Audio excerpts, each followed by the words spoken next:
है, ध्यान से सुनना।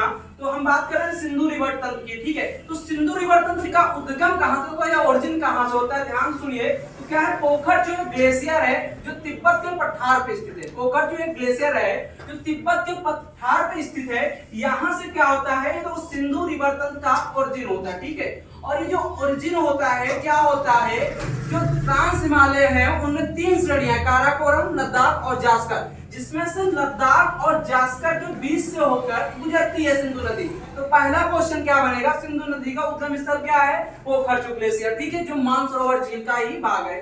उसके बाद किन 2 श्रेणियों से होकर गुजरती है, तो लद्दाख और जास्कर से। उसके बाद ये पाकिस्तान में प्रवेश कर जाती है। ये सिंधु की बात हो गई। उसके बाद हम चलते हैं चेनाब नदी के बाद, झेलम नदी के बारे में, ठीक है। ये झेलम नदी है जिसका ओरिजिन स्थल क्या है, शेषनाग झील। क्या है, शेषनाग झील।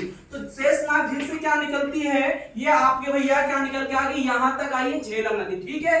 उसके बाद अगली क्या है, चेनाब नदी, जिसका ओरिजिन स्थल क्या है भैया, चेनाब नदी का आपका ये क्या है भैया, बड़ा लाचारा, ठीक है, बड़ा लाचारा दर्रा, ठीक है, ये बड़ा लाचारा दर्रा। उसके बाद चेनाब के बाद क्या आती है, रावी नदी, रावी नदी का रोहतांग दर्रा, ठीक है, रावी नदी क्या है, रोहतांग दर्रा। उसके बाद आती है ब्यास नदी।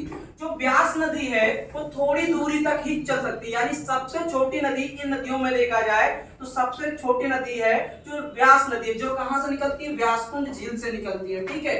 और ये जो आपकी सतलुज नदी है, यहीं पे एक दर्रा बैठा हुआ है हिमाचल प्रदेश में, सिपी किली दर्रा, जो एकदम किनारे बैठा हुआ, हिमाचल प्रदेश और चीन के किनारे बैठा हुआ सिपी किली दर्रा।